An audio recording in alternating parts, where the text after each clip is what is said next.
오늘은 원칙을 지키라라는 제목으로 은혜를 나누고자 합니다. 성도 여러분, 햄버거 좋아하십니까? 저는 가끔 먹습니다. 가끔 먹으니까 괜찮더라고요. 네. 뭐뭐 킹에 있는 그 할라피뇨라는 그 햄버거가 있더라고요. 그게 조금 매콤하고 해서 느끼하지 않고 맛있었습니다. 다른 업체 그 햄버거도 좀 괜찮더라고요. 맥뭐뭐드라는 이 햄버거도 맛있는데 이 업체는 뛰어난 성공률을 자랑합니다. 패스트푸드 업체죠. 이것이 생기면 99%는 모두 성공한다라고 합니다. 그 이유는 그 맥머머드가 입점하기 전에 그 주위를 굉장히 다 사전에 조사한다라고 하는데요. 이 맥도날드에서 말했군요. 점포 가맹과 관련한 이 원칙, 이 규칙을 굉장히 잘 지킨다라고 합니다. 그 매장이 생기면 이 등의 밝기, 그리고 화장실 청소 요령, 그 일하시는 분들의 태도나 옷, 기타 등등 꼼꼼하게 다 원칙을 지켜서 교육을 시킨다라고 합니다. 초반에는 이런 너무 꼼꼼해서 좀 불편하지 않을까라는 그런 설도 있었지만, 하지만 계속적인 그런 원칙으로 인해서 그 맥뭐뭐드는 성공의 가도로 가게 됩니다. 하지만 만약 이게 되어지지 않으면 생겼다가 없어지는 업체도 있지요. 이런 세상적인 기업들도 원칙을 지키면서 이렇게 잘 되어지는데, 하나님의 원칙을 지킨다면 분명 각자는 하나님의 이끄심으로 영육의 풍성함이 분명히 이루어질 줄 믿습니다. 그런데 반대로 하나님을 잘 따르지 않는다면 어려운 길을 가게 됩니다. 더 나아가 하나님의 원칙을 지키지 않는다면 좀 안타까운 멸망으로 될지도 모른다는 이야기입니다. 그 중에 오늘 성경은 하나님의 원칙을 지키지 않는 사람이 나옵니다. 그 사람은 전투에서 거두어들인 것을 원래 다 불사르고 내어놓아야 하는데, 값비싸고 예쁜 것을 하나님께 드리지 않고 자기 욕심으로 숨겨두게 됩니다. 이로 인해서 하나님이 이스라엘에게 진노하신다는 말씀을 7장 첫 절부터 이야기하고 있습니다. 처음에는 한 사람의 죄 같지만 나중에는 이것이 이스라엘 전체의 죄가 되고 맙니다. 여리고성을 함락할 때는 한 사람도 상하지 않았습니다. 근데 아이성 전투에서는 36명이 죽음을 당하게 됩니다. 하나님을 믿고 나아가는 이스라엘 백성으로서 이 아이성 전투는 완전한 패배라고 할 수 있는 것입니다. 아간의 원칙을 깨는 짓만으로만 하나님이 분노하셨을까요? 아니죠. 무언가 하나님의 원칙을 지키지 않는, 깨는 다른 것이 있었습니다. 분명 잘 나타나지 않는 이스라엘의 잘못이었던 것이죠. 오늘 이것을 묵상함으로 함께 교훈을 얻고자 합니다. 원칙을 지키지 않는 그 첫 번째는 하나님께 묻지 않은 것이었습니다. 2절에 보면 여호수아가 여리고에서 사람을 베델 동쪽 벳아웬 곁에 있는 아이로 보내며 그들에게 말하여 이르되 올라가서 그 땅을 정탐하라 하며 그 사람들이 올라가서 아이를 정탐하고 라고 되어 있습니다. 아이성 공략의 첫 번째 실패의 원인은 하나님께 묻지 않았다라는 것입니다. 여호수아 6장 1절부터 보면 하나님의 말씀이 나옵니다. 여리고 성을 점령하고자 할 때 하나님은 여호수아에게 말씀하셨습니다. 그래서 여호수아는 순종했죠. 하나님께서 주신 방법대로 이스라엘 여리고를 공격하였습니다. 그러므로 승리를 얻은 것이죠. 하지만 아이성을 공격할 때는 하나님이 말씀하신 게 있나요? 7장에는 하나님이 아무 말도 하지 않으셨습니다. 그러면 여호수아가 하나님께 물어봤을까요? 제가 보기에는 여호수아는 하나님께 물어보지 않았습니다. 여호수아는 여리고 성을 무너뜨리는 것에 취해 있었을까요? 자신의 공로가 어느 정도 크다고 생각했을까요? 하나님의 백성으로 하나님께 묻고 들어야 할 원칙을 잊어버리고 인간적인 마음으로 아이성을 공략했다라는 것입니다. 사람을 먼저 보내는 것이 아니라 하나님께 물어보아야 했습니다. 왜냐하면 전쟁은 사람의 것이 아니죠. 하나님의 손에 있기 때문입니다. 눈으로 보면 사람과 사람의 싸움으로 보입니다. 어느 쪽이 군사력이 약한가 강한가를 대처해 나갈 때 승산이 있는 것처럼 보이지만 이 싸움은 영적인 싸움이었습니다. 이스라엘 백성이 하나님과 함께 하시지 않았다면 더 작은 소수의 민족에게도 패할 수밖에 없습니다. 이것은 성경 어디에서나 성립됩니다. 사람의 마음으로 자기의 길을 계획할지라도 그 걸음을 인도하시는 자는 여호와시니라. 잠언 16장 9절에 그렇게 나와 있습니다.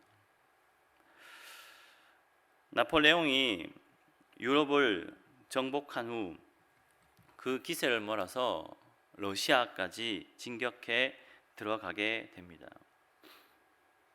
그때 러시아 가기 전에 한 귀족 부인이 물었습니다. 가서 승리할 수 있겠어요? 라고 나폴레옹에게 묻게 됩니다. 그러자 이 나폴레옹은 말했죠. 무조건 이길 수 있습니다 라고 부인에게 말했습니다. 근데 그 부인은 이렇게 말합니다. 인간이 계획하나 이루시는 분은 하나님이십니다 라고 나폴레옹에게 조용히 말했습니다. 그러자 나폴레옹은 껄껄 웃으며 이렇게 말합니다. 부인, 모든 것은 제가 이룰 수 있습니다. 제가 이루어요. 이렇게 거만하게 말하게 됩니다. 근데 나폴레옹은 몇 달 뒤에 굉장히 대패하게 됩니다. 그리고 1814년도에 퇴위하여 엘바 섬으로 유배되고 말았습니다. 우리 또한 하나님께 얼마나 먼저 묻고 있는지 돌아보아야 합니다. 우리의 주권은 우리에게 있는 것이 아니라 하나님께 있습니다. 하나님의 택한 백성으로 사는 우리는 그분의 권능에 머리를 숙여야 합니다. 그것이 하나님의 자녀로 사는 본래 되는 원칙입니다. 하지만 인류는 풍부한 지식과 정보력, 힘, 관행, 경험 등을 의지함으로 하나님께 묻지 않고 자신의 방향을 잡고 나아갈 때가 부지기수입니다. 그것은 강화 콘크리트로 되어 있는 즉 1m 이상 두꺼운 벽의 동굴을 숟가락으로 파서 나가는 그런 짓과 같습니다. 이것은 불가능할 수밖에 없습니다. 그렇지만 하나님께 물어보면 아무리 크고 깊으며 단단한 동굴도 빠져나올 수 있습니다. 즉 의미 없고 메마르며 안타까운 사망의 길이 아닌 시원하고 행복하며 영원한 길로 갈 수 있다라는 것입니다. 하나님께 물어보고 나아간다면 하나님의 아름다운 꽃으로 장식해 놓은 길을 가게 될 것입니다. 언제나 무엇이나 하나님께 물어보는 그 원칙을 지키며 나아가는 모두가 되시길 소망합니다. 원칙을 지키지 않은 두 번째는 최선을 다하지 않은 것입니다. 여호수아에게로 돌아와 그에게 이르되 백성을 다 올라가게 하지 말고 2,3,000명만 올라가서 아이를 치게 하소서. 그들은 소수이니 모든 백성을 그리로 보내어 수고롭게 하지 마소서 하므로 백성 중 3,000명쯤 그리로 올라갔다가 아이 사람 앞에서 도망하니. 아이 성의 주민은 12,000명이었습니다. 따라서 싸울 수 있는 그 사람은 대략 3,000에서 4,000명이라고 추측할 수 있습니다. 그런데 이스라엘은 무슨 수로 성 위에서 진치고 공격하는 3,000명을 죽이고 성을 함락할 수 있겠습니까?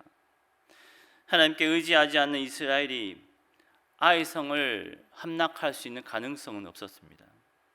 성이라 함은 돌이나 나무 흙으로 쌓아진 것을 뜻합니다. 여리고 성이 두께가 거의 2m가 되는 돌성이었다고 합니다. 아이 성도 비슷합니다.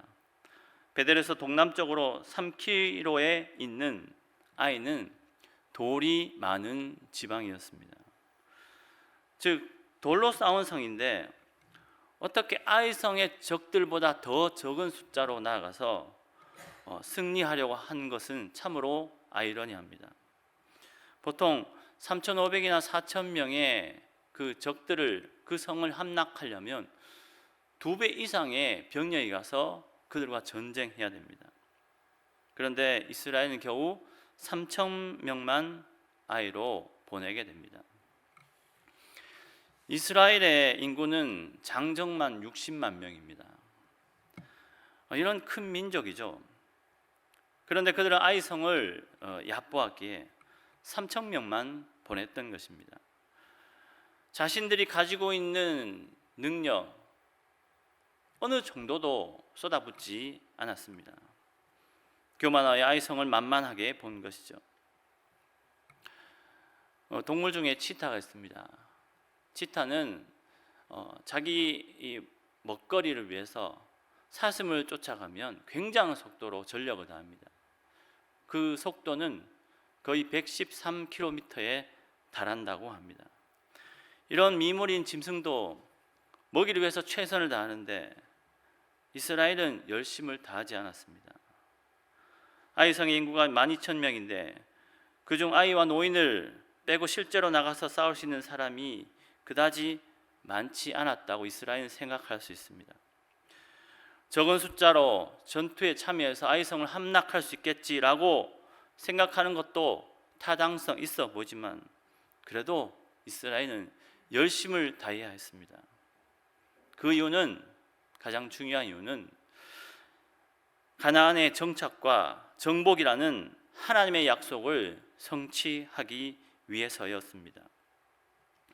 이스라엘은 이런 중대한 원칙을 지키지 않고 소수의 군대만 보내게 되므로 이스라엘의 첫 패배를 당하고 맙니다. 그렇다면 저와 성도님들은 어느 정도의 최선을 다하고 계십니까? 각자의 자리에서 최선을 다하고 계시겠지요. 그런데 어떤 경우에는 삶의 다른 부분이 힘들어서 너무 지치게 되므로 각자가 지금 처해 있는 삶의 자리나 헌신하는 자리에서 쏟아야 할 그런 100%의 에너지를 쏟지 못하실 때도 계실 겁니다. 우리들의 삶이 너무 바쁘고 고단하기 때문이겠죠. 가끔은 그럴 수 있습니다. 하지만 그 횟수를 줄이셔야 합니다. 열심을 하지 못하는 횟수가 많아지게 되면 나태하게 됩니다. 우리는 사람이잖아요. 나태의 숫자가 많게 되면 주님을 위해서 하는 것이 아닌 일을 위해서 일을 하는 상태가 되어 버립니다. 교회에서 주어지는 자리는 물론 삶의 자리에서 일만을 추구한다면 정말 근본적인 본질을 잊어버리게 되는 것입니다. 그렇다면 온전한 길이 아닌 그릇된 길, 교만한 길로 나아가게 됩니다. 여호와께서는 성실한 자를 보호하시고 교만히 행하는 자에게 엄중히 갚으신다고 시편 31편 23절은 말씀하고 계십니다. 우리가 각자의 자리에서 최선을 다하지 않으면 모든 것의 완성도가 낮아집니다. 완성도가 낮아졌다는 것은 겉으로는 멀쩡히 괜찮은 듯 같아 보이나 자세히 본다면 쉽게 무너질 수 있다라는 것입니다. 각자가 맡은 자리에서 최선의 원칙을 다할 때 견고해지며 그로 인해 부어주시는 하나님의 형통함이 우리 모두와 함께 반드시 있게 될 줄 믿습니다. 원칙을 지키지 않은 세 번째는 하나의 작은 죄로 말미암아 이스라엘 공동체가 힘들게 됩니다. 5절에 보면 아이 사람이 그들을 36명쯤 쳐 죽이고 성문 앞에서부터 스바림까지 쫓아가 내려가는 비탈에서 쳤으므로 백성의 마음이 녹아 물같이 된지라. 이스라엘이 여리고성을 정복하여 사기충천에 있을 때 아간은 원칙을 어기어 전리품을 도둑질하게 됩니다. 이스라엘의 부족한 점도 있었겠지요. 그리고 하나님은 아간의 죄 때문에 더욱 분노하시게 됩니다. 아간이 마침표를 찍은 것입니다. 따라서 죄 없는 36명의 소중한 목숨은 사라져 버리고 맙니다. 이로 인해 아이성 전투에 패배함으로 많은 지파들이 그 뒤에 절부터는 나와 있습니다. 많은 지파들이 나와서 죄인 색출로 여호수아 앞에 일일이 나오는 번거로움이 생기게 됩니다. 아간도 분명 전쟁 전에 하나님께서 이스라엘에게 내리신 명령을 알고 있었습니다. 그럼에도 그는 자신의 욕심 때문에 이스라엘 전체가 공경에 빠지는 죄를 범하고 맙니다. 이로 인해서 한 사람의 죄악으로 이스라엘 공동체가 모두 흔들리게 됩니다. 한 사람이 그만큼 중요하다라는 것입니다. 창세기에 나온 한 사람이 이 사단의 죄에 빠짐으로 인류 전체가 혼돈에 빠지게 되었지 않겠습니까? 그러나 나중에 나오는 거룩한 한 분, 우리 주님으로 인해서 우리 모두는 생명에 이르게 됩니다. 이렇듯 한 사람이 중요한 것입니다. 그 한 사람에게서 은혜로운 말과 행함이 나오느냐, 악함이 나오느냐에 따라서 공동체가 평안하거나 어지럽혀지기 때문입니다. 교회도 이와 같습니다. 한 사람의 깨달음을 통해서 하나님을 더 바라봄으로 인해서 교회가 바뀝니다. 바른 생각과 바른 행함으로 성도의 신앙생활이 함께 바뀌어 가게 된다라는 것이죠. 또한 한 사람의 바뀜으로 그분 주변에 있는 예수님 믿지 않는 사람들이 그 사람 때문에 예수 그리스도를 인식하고 나중에는 영접하게 됩니다. 또 그뿐만 아니죠. 우리 구역의 도우미들, 옛말로는 구역장님이라고 하죠. 이분들의 또 영적 깨달음과 섬김을 통해서 그 구역 가족들이 더욱 돌봄을 받게 됩니다. 그렇게 되면 그 구역은 정말 아름다운 천국이 되는 것이죠. 또한 교회 학교 각 부서의 한 선생님의 빛된 섬김으로 그 선생님을 보고 배우는 아이들이 많아지게 됩니다. 그 아이들이 또 그것을 보고 바뀌어짐으로 이 아이들이 세상에 나가서 성장함으로 이 세상이 바뀌게 될 것입니다. 그만큼 한 사람이 소중합니다. 하나님의 말씀을 원칙으로 삼아 지키려고 사력을 다할 때 더욱 신앙의 사람으로 바뀌어지는 저와 모두가 되시길 간절히 소망합니다. 말씀을 맺겠습니다. 1924년에 파리 올림픽 육상 400m에 출전한 사람이 있었습니다. 그 사람은 에릭 리델이라는 사람이었습니다. 이 사람은 예선전부터 굉장한 기록을 갈아치웠습니다. 올림픽 신기록, 세계 신기록도 갈아키웠겠죠.